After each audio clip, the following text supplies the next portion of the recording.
자, 이번 영상은 전치사 1강입니다. 우선 여러분들이 전치사라는 놈을 이해하시게 되면 어떤 효과가 있는지 먼저 말씀을 드릴 거예요. 그래야 전치사를 공부할 의욕이 생기시겠죠. 약간 약장수 같긴 해요. 이 약 한번 잡수어봐, 그럼 이런 효과가 있어, 뭐 이런 약장수 같긴 하지만 어쨌든 허위 광고는 아니고 사실이니까 제가 여러분들께 말씀을 드릴 거예요. 여러분들이 전치사를 정확히 이해하시면 정말 많은 능력이 생기십니다. 하나씩 말씀드려 볼게요. 자, 영어 공부하시다 보면 같은 의미를 가진 표현이라면서 with ease 하고 easily 얘가 같은 뜻이다, 또는 ability 얘하고 able 얘가 또 같은 뜻이다, 뭐 이런 걸 많이 보시게 됩니다. 저런 것들을 단어 수거 외운다면서 이제 외워야 하는 그 자체도 부담이지만, 문제는 with ease 저놈은 easily 라는 부사로 변하고요, ability 얘는 able 이라는 형용사와 같은 표현이라고 한다는 거죠. 그래서 어떤 놈은 부사로 바꾸고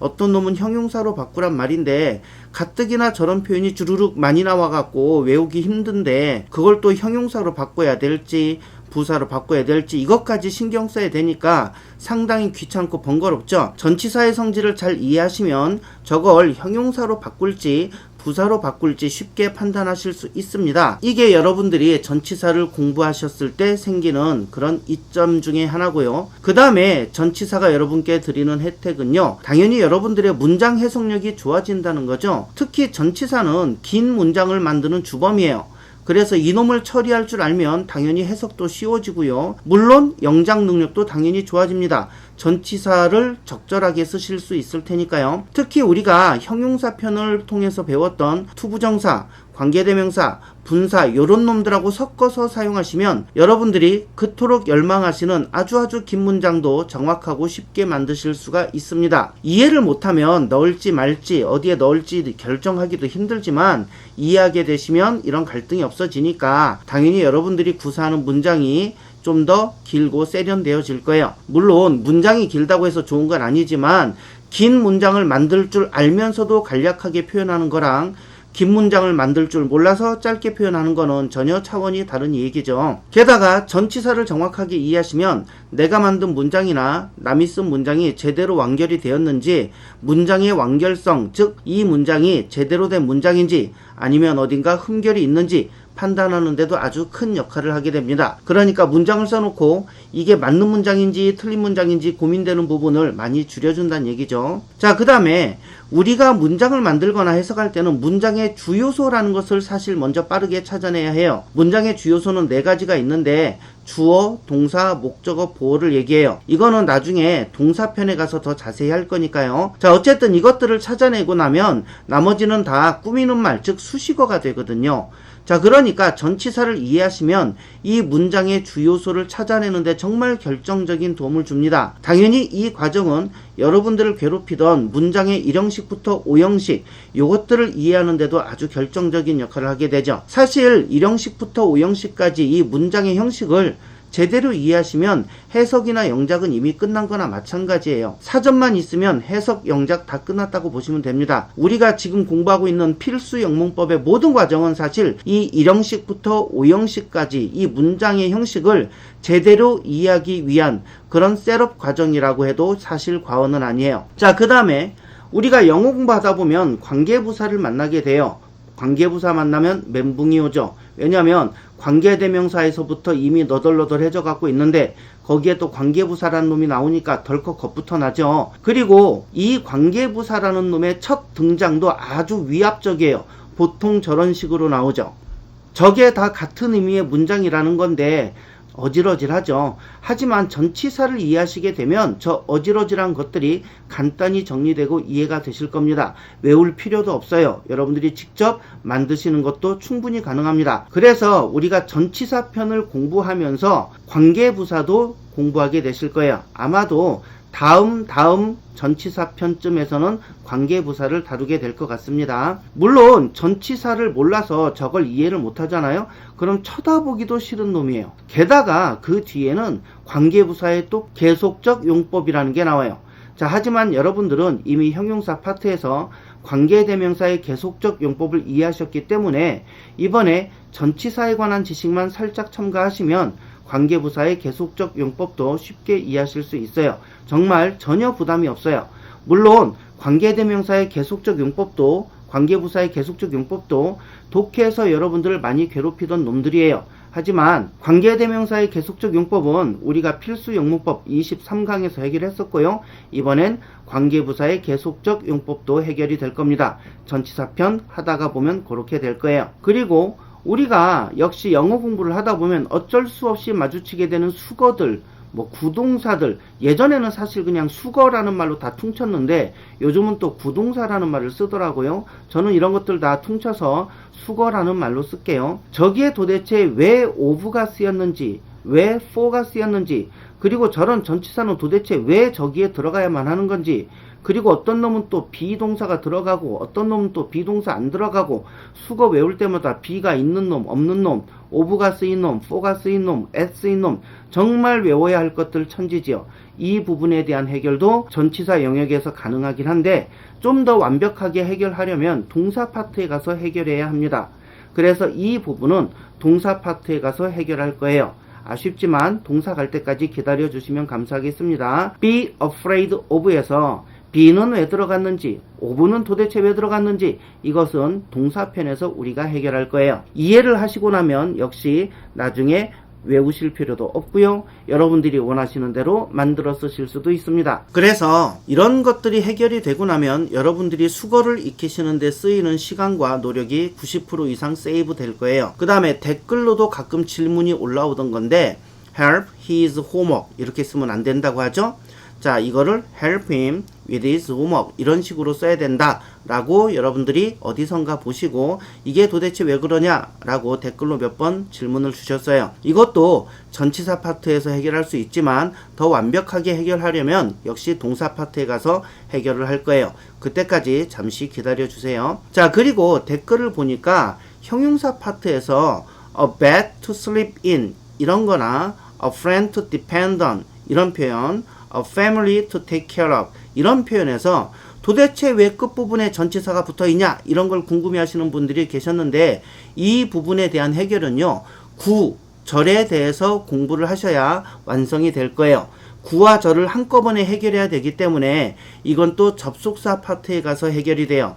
그렇지 않고 지금 하게 되면 반쪽짜리 지식이 되거든요. 특히 저런 부분들은 한국 사람들이 영어 사용할 때 많이 실수를 하는 부분이라 정확히 이해하실 필요가 있습니다.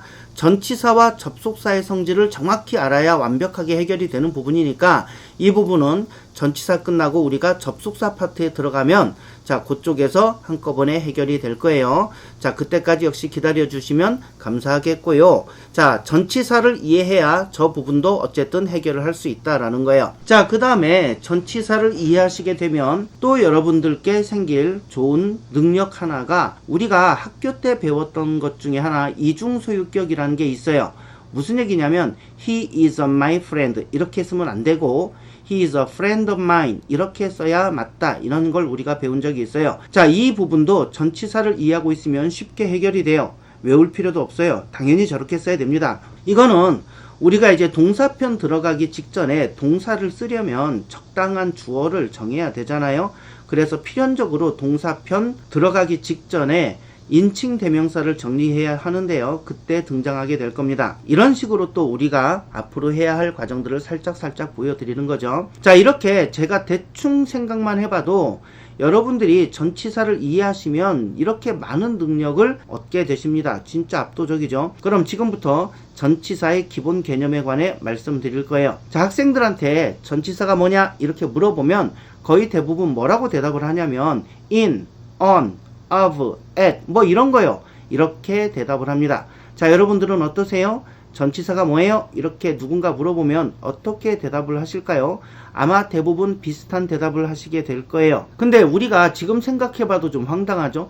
영어 공부하면서 10년 이상, 20년, 30년 이렇게 공부를 하면서도 수없이 많이 들어본 말이에요. 전치사. 근데 전치사가 뭐야? 이렇게 물어보면 막상 대답을 잘 못해요. 정확하게 대답을 잘 못합니다. 제가 늘 말씀드리지만 우리는 자주 듣는 말을 우리가 알고 있다고 착각하는 경우가 많아요.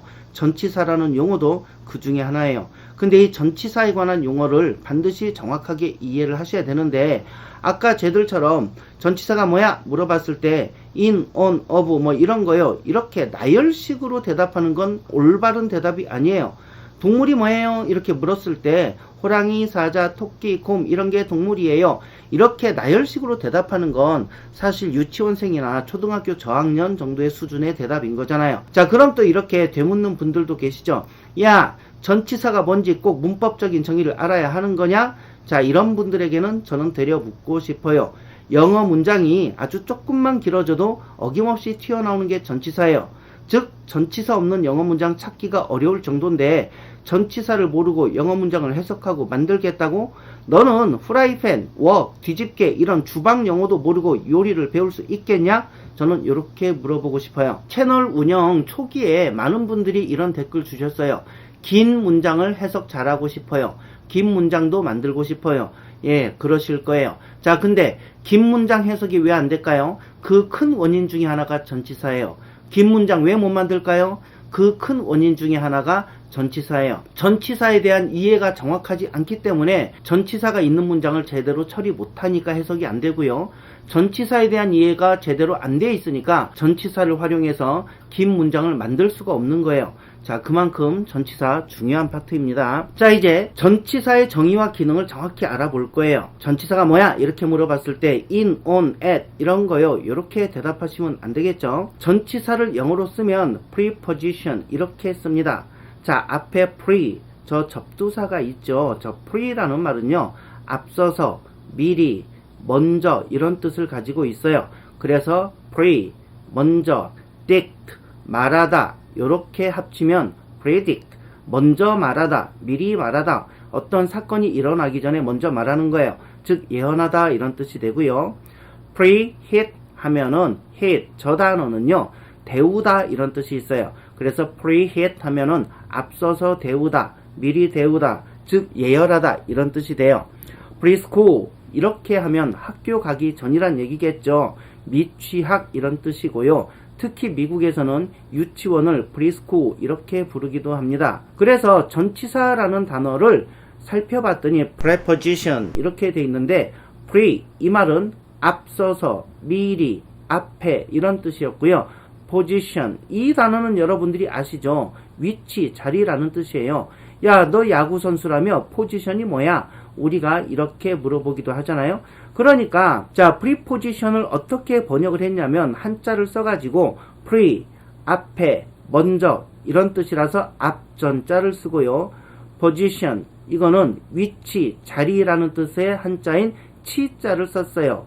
자, 그래서 전치사라는 용어를 만들어낸 거예요.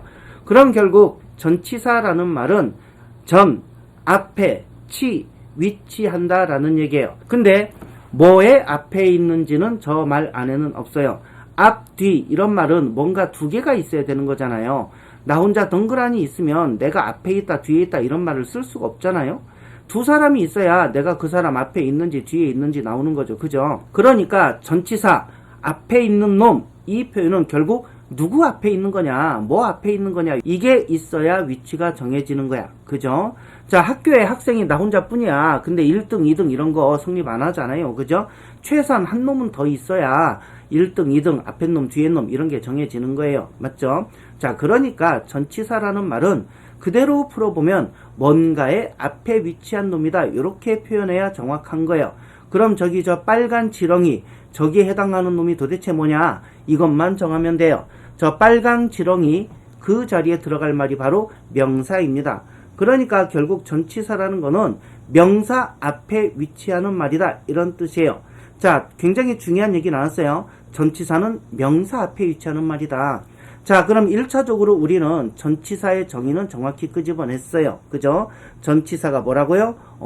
명사 앞에 위치하는 말이다. 제가 이렇게 학생들한테 전치사의 정의를 알려주고 바로 질문을 해봅니다. 야, 전치사는 명사 앞에 위치하잖아? 그럼 전치사 뒤에는 뭐가 올까? 그럼 애들이 얼른 대답을 못해요. 자, 여러분들도 한번 생각을 해보세요. 전치사는 명사 앞에 있는 놈이다. 그럼 전치사 뒤에는 뭐가 올까요? 5초 드립니다. 대답해보세요. 5, 4, 3, 2, 1. 자, 정답은 명사입니다. 지금 분명히 들으시는 분들 중에 왜? 이런 분들 계실 거예요. 이런 분들 댓글로 자수하세요. 자, 보세요. 전치사는 명사 앞에 온다. 즉 전치사 뒤에 명사가 온다. 이런 형태잖아요. 전치사가 먼저 오고 그 다음에 명사가 온다 이 말이죠. 근데 저렇게 배치하고 보니까 전치사 뒤에 뭐가 있어요? 그쵸, 명사가 있죠. 그러니까 전치사는 명사 앞에 온다 이 말하고 전치사 뒤에는 명사 있다 이 말하고 결국 같은 말이에요. 자, 철수가 앞에 있고 영희가 뒤에 있어. 철수는 영희 앞에 있는 거잖아. 맞죠? 그럼 철수 뒤에는 누가 있어요? 영이 있잖아. 같은 말이죠. 흰말 궁둥이 백말 볼기자 같은 말이에요. 자, 그래서 결국 전치사는 명사 앞에 옵니다. 이거를 같은 말로 바꾸면 전치사 뒤에는 명사가 온다. 이렇게 정의를 또 내려볼 수가 있어요. 자, 한 가지 조심하실 것은 전치사만 단독으로 쓸 수는 없다는 거예요. 그러니까 전치사가 출현했다? 당연히 뒤에 명사가 있어야 돼요. 왜냐면 전치사라는 놈은 이 명사랑 합쳐져서 어떤 일을 하려고 만들어진 품사기 때문에 전치사 뒤에는 반드시 명사가 있어야 전치사의 존재 의미가 성립이 되는 거예요. 즉 in이나 on, at 등이 뒤에 명사 없이 단독으로 절대로 사용될 수가 없어요. 예를 들어서 I danced in, 이 문장은 완벽하게 틀린 문장이에요. 볼 것도 없어요. 왜까? in 전치사 다음에 명사가 없잖아요. 그랬더니 또 어떤 사람이 a bed to sleep in, 여기는 in 뒤에 명사 없잖아요. 이건 잠시 접어두세요. 요거는 구와 절을 배울 때 우리가 처리한다고 했어요. 저렇게 쓰는 건 또 다 이유가 있는 거예요. 예외 이런 거 아니에요. 예외가 아닙니다. 어쨌든 우리는 지금 이런 결론을 내릴 거예요. 전치사는 명사 앞에 오는 놈이다. 이걸 다시 정의하면 전치사 뒤에는 명사만 온다. 그리고 반드시 온다. 이렇게 우리가 정의를 내릴 수 있어야 돼요. 자, 전치사 뒤에는 명사 또는 명사 역할을 할 수 있는 놈들만 온다. 반드시 온다. 이 개념을 명확히 해두셔야 됩니다. 자, 간단한 문제 하나 드려볼게요. forgo, foregoing, foregone, for to go, for you, for pretty. 이 중에 맞는 걸 한번 골라보세요. 자, 어느 게 맞고 어느 게 틀렸으며 틀린 거는 또 왜 틀렸을까 한번 생각해 보실 필요가 있습니다.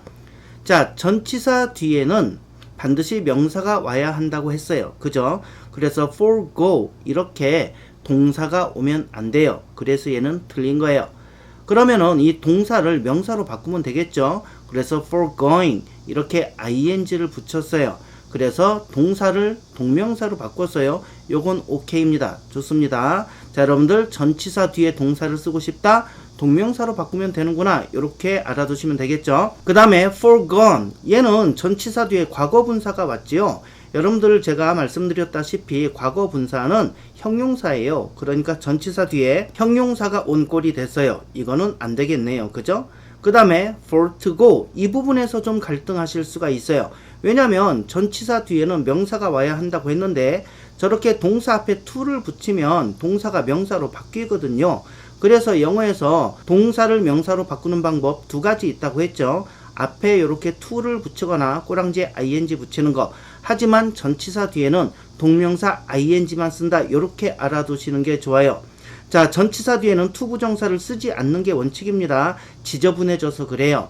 전치사는 대부분 for, in, at 이렇게 짤막짤막한 단어들인데 그 뒤에 또 to 이렇게 짤막짤막한 단어가 오면 뭔가 너저분하잖아요. 그죠? 자, 그래서 전치사 뒤에는 to 부정사 쓰지 않는다. 요거 반드시 꼭 알아두셔야 돼요. 물론 전치사 뒤에 to 부정사가 오는 그런 놈이 있긴 있어요. 그거 한두 개 정도 있는데 그놈 때문에 전치사 뒤에는 to 부정사도 올 수 있다. 요렇게 하시면 정말 곤란합니다. 그렇게 써놓은 책도 있어요. 제가 봤어요. 큰일 납니다. 전치사 뒤에는 명사만 온다. 동사를 쓰고 싶으면 ing 붙여서 동명사로 바꾼다. 딱 이렇게 그냥 알아두세요.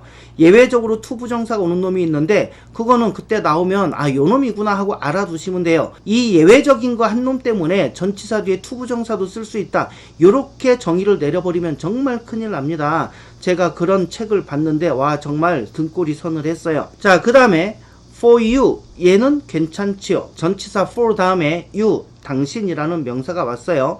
그 다음에 for pretty, 얘는 안 됩니다. 왜 안 될까요? pretty 얘는 예쁜이란 형용사예요. 그러니까 전치사 뒤에 형용사 쓸 수 없죠. 명사가 와야 하니까. 자, 우린 지금 전치사 뒤에는 명사만 올 수 있다. 이렇게 정확히 정의를 내렸어요. 정말 중요한 원칙이니까 꼭 알아두시고요. 뭐 엄청 긴 이론도 아니죠. 전치사 뒤에는 명사가 온다. 너무 짧잖아요. 너무 짧고 단순한 법칙이고 명제예요. 그러니까 한두 번 잘 봐두시면 기억하는데 어렵지 않으실 거고요.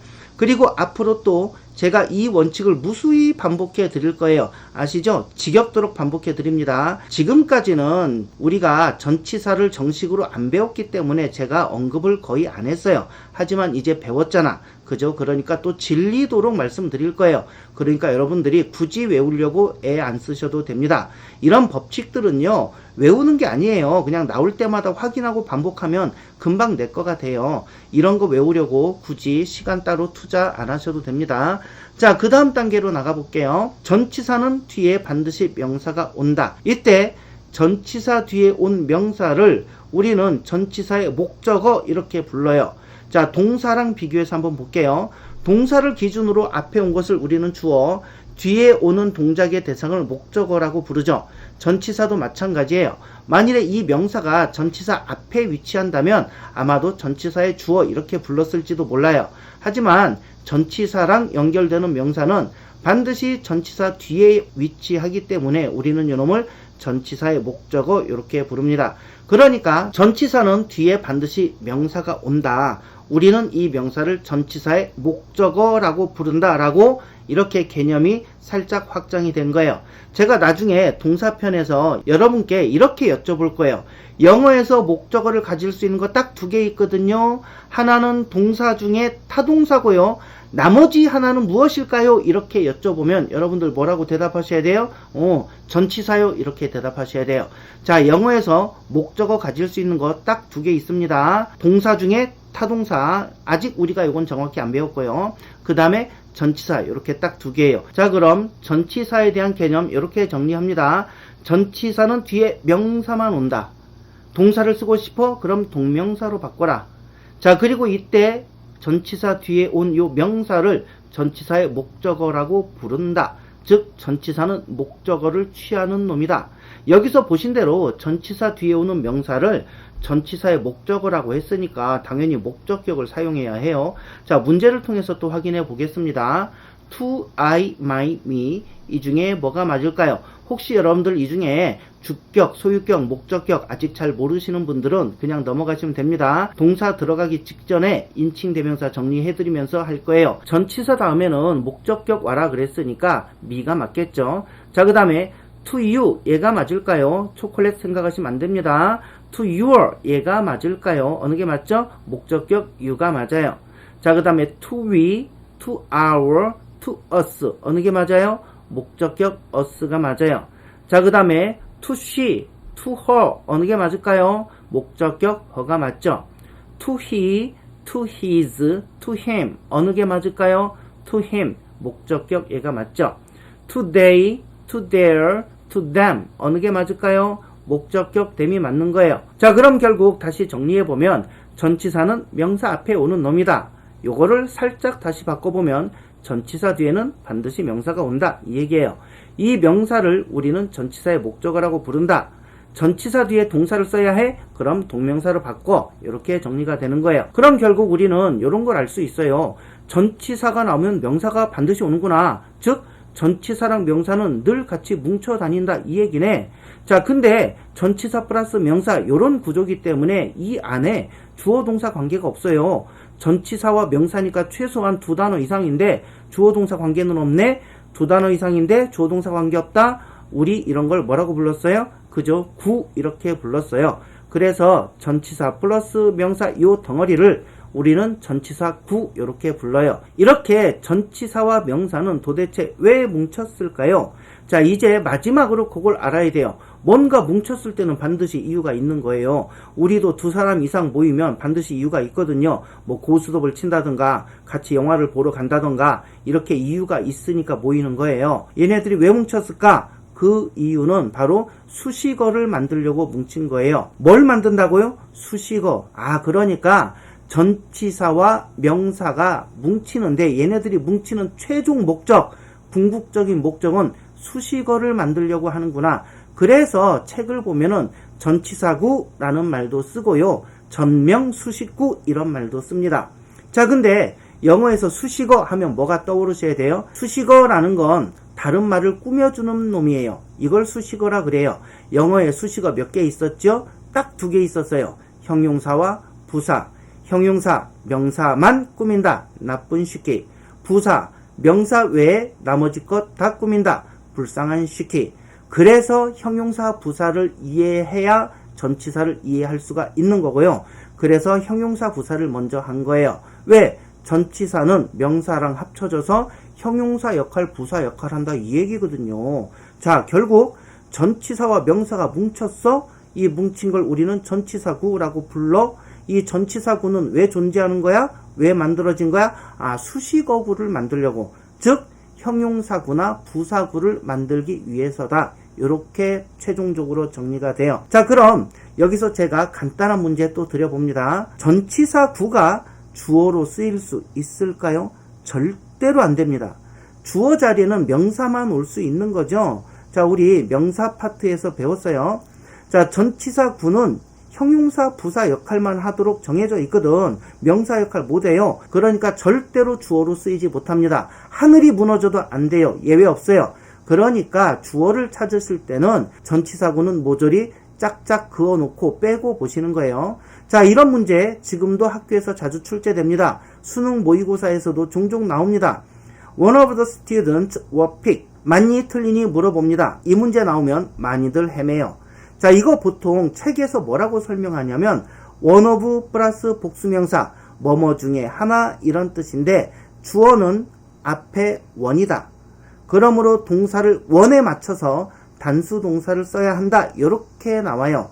책에도 이렇게 나오고 대부분 이렇게 설명을 합니다. 즉 외우란 얘기예요. one of 플러스 복수명사에서 주어는 앞에 있는 원이다 이렇게 외우란 얘기예요. 이걸 왜 이렇게 하는지 잘 모르겠지만 우리는 이제 정확하게 알 수 있어요. of 플러스 명사 전치사구잖아요. 전치사 플러스 명사잖아요. 저거는 수식어라고. 수식어. 절대로 주어가 안 된다고. 그럼 누가 주어일 수밖에 없어요? 원이지. 그죠? 원이 주어인 거예요. 원은 단수니까 were가 아니라 단수동사 was를 써야 되는 거예요. 지금 여기서 또 단수동사 이런 거 못 알아들으시는 분들 괜찮습니다. 그냥 그렇구나 하세요. 동사편 가면 어차피 다 정리될 거예요. 그러니까 원칙을 모르면 또 저런 걸 외워야 되는 거예요. 안 외워도 될 걸 외워야 하고. 저 문제 치사한 문제 아닙니다. 영어는요, 주어와 동사의 호응 관계를 정말 중시한다고 했죠. 우리말에는 주어가 단수든 복수든 동사의 변화가 없어요. 근데 영어에서는 단수동사, 복수동사 철저하게 따지거든요. 그러니까 주어와 동사의 호응, 책을 보면 주어와 동사의 일치 이런 단원으로 편성이 되어 있는 것도 있는데 아주 중요한 과정이에요. 자, 다시 전치사구는 주어로 쓰인다 못 쓰인다? 절대로 안 된다고요. 자, 또 질문 한번 해보겠습니다. 전치사구는 목적어로 쓰일까요? 못 쓰일까요? 못 쓰입니다. 왜일까요? 명사편에서 역시 우리 배웠어요. 주어, 목적어 자리에는 오직 명사만 온다고 했어요. 근데 전치사구는 수식어, 즉 형용사나 부사의 역할만 해요. 명사 역할 못해요. 그러니까 목적어 자리에 못 옵니다. 그러니까 동사 뒤에 목적어 찾으실 때도 전치사구는 전부 다 빼버리고 보시는 거예요. 아시겠죠? 자, 그러니까 이렇게 전치사에 대해서 정확하게 이해하면 앞에 주어 파트가 엄청 길어져도 주어 찾기 정말 편하고요. 뒤에 목적어 파트 엄청 길어져도 목적어 찾기 정말 편안해집니다. 자, 이번 영상 정리해 볼게요. 이렇게 정리가 될 거예요. 전치사 뒤에는 반드시 명사가 온다. 그리고 명사가 와야만 한다. 전치사 혼자 못 쓰입니다. 이 명사를 우리는 전치사의 목적어라고 부른다고 했어요. 그러니까 당연히 목적격을 써야 해요. 이 안에 주어 동사 관계는 없죠. 그러니까 구 이렇게 불러요. 전치사 구. 자, 근데 이렇게 전치사와 명사가 뭉쳤다고? 왜 뭉쳤을까? 수식어구를 만들려고. 즉 형용사, 부사 역할을 한다. 그러므로 주어 목적어로는 절대로 사용될 수 없다. 여기까지 딱 정리를 하시면 돼요. 그렇게 어려운 내용은 아닐 거예요. 그냥 정확한 명제로 저희가 정리를 했어요. 자, 다음 영상에서는 전치사가 실제로 어떻게 수식어구 역할을 하는지, 우리말에는 전치사가 없다고 늘 자꾸 그러는데 과연 없을까? 우리 한국어가 전치사구를 이해하는 데 도움이 많이 되거든요. 한국어랑 유사하게 사용돼요. 그렇다면 더 쉽게 이해할 수 있겠죠. 요게 어떻게 한국어와 연결이 돼서 우리가 영어를 해석하거나 영어 문장을 만들 때 도움을 줄 수 있을지 이런 면에서 다음 영상에서는 살펴보도록 하겠습니다. 자, 그럼 다음 영상에서 뵙겠습니다. 수고하셨습니다. 끝이에요.